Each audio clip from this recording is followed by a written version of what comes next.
Bientôt le premier tour des élections présidentielles et à l'approche de ces échéances, Amnesty International appelle les candidates et les candidats à la présidentielle à inscrire les droits humains dans leurs différents programmes.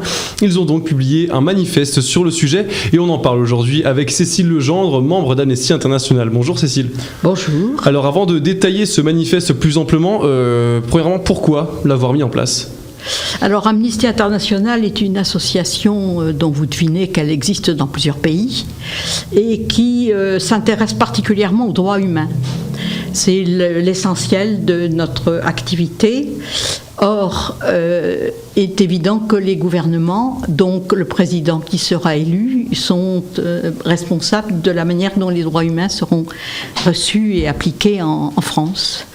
Alors, Amnesty International comme Amnesty France sont totalement indépendants des gouvernements, des politiques, des grandes entreprises, c'est-à-dire qu'on ne demande aucune subvention, que la totalité de l'argent utilisé par Amnesty, c'est de l'argent qui est donné par les membres, et ça donne une grande indépendance, et ça permet de l'impartialité.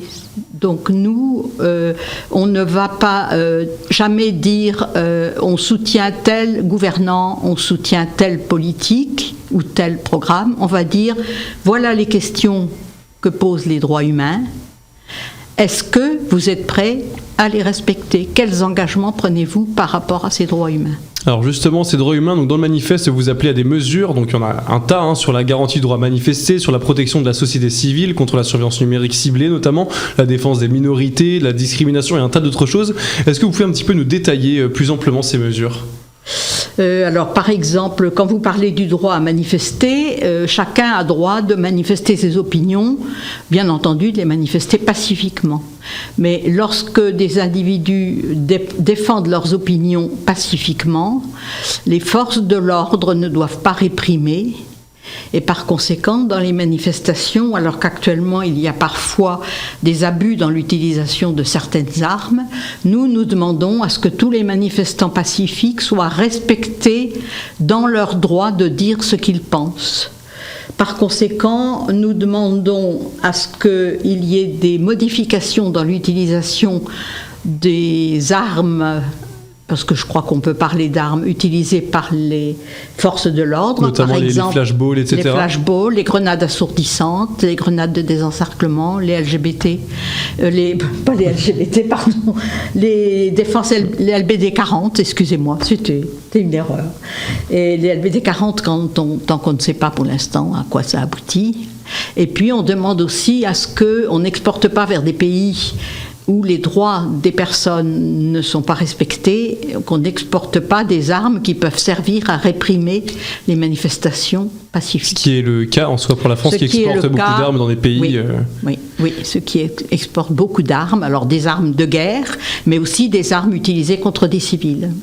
Alors j'aimerais qu'on rebondisse un petit peu sur la surveillance numérique ciblée. Est-ce qu'en quelques mots, vous pouvez nous expliquer juste en quoi ça consiste ? On y reviendra dans une prochaine émission de toute façon, mais expliquez-nous un petit peu en quoi ça consiste. Oui, alors je vais vous expliquer rapidement qu'il y a actuellement la mise au point de technologies qui permettent, par l'intermédiaire d'Internet, de cibler des associations, des groupes, des journalistes, des personnes, des associations, de les cibler de manière à les espionner, voire à dépasser le cadre de leur activité d'information et aller même jusqu'à la vie privée.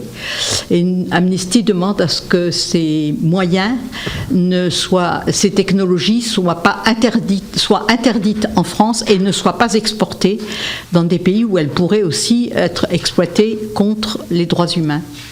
Alors, autre point dans votre manifeste, c'est l'égalité entre tous, donc entre les femmes et les hommes, entre les différentes minorités, etc.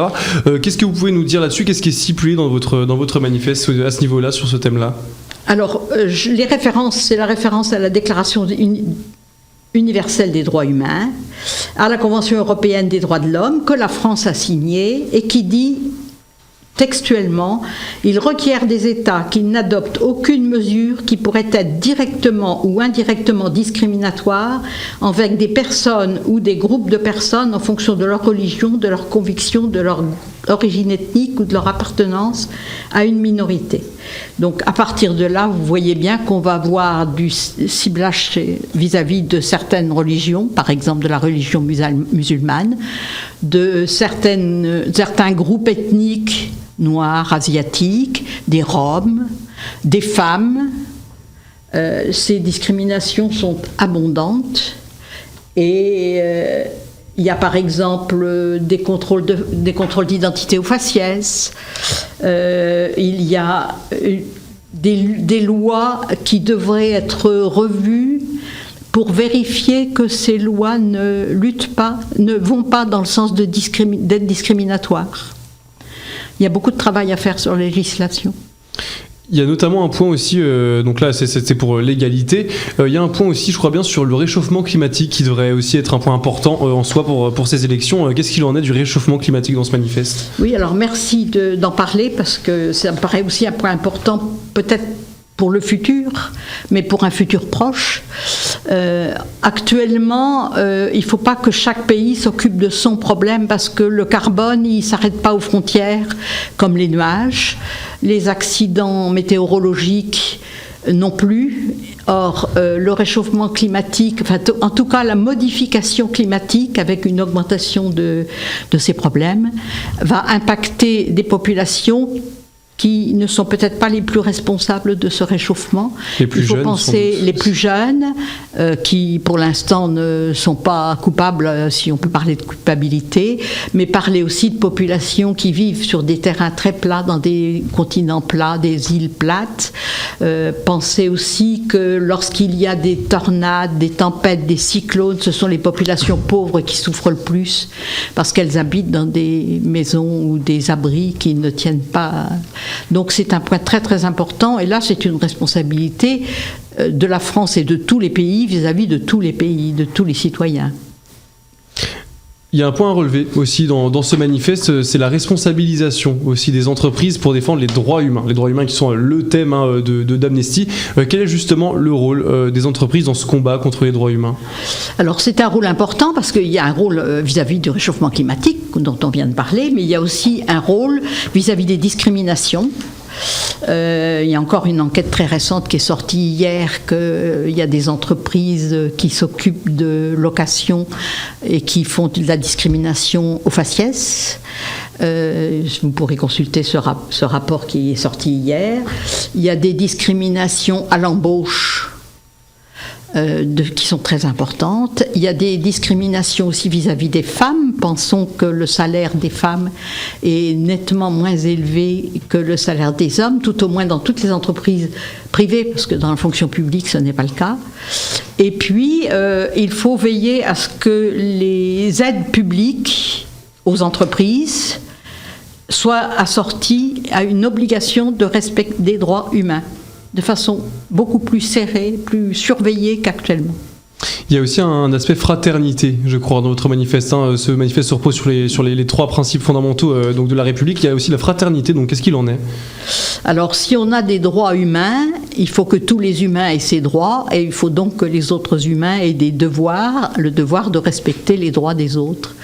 Il y a actuellement des populations qui sont en grosse difficulté et qui fuient leur pays pour des raisons diverses. On va forcément penser à la guerre en Ukraine. Mais c'est pas nouveau ces situations. Mais c'est pas nouveau. Il y a eu les guerres en Syrie. Il y a actuellement des situations épouvantables au Yémen, en Afghanistan, au Soudan.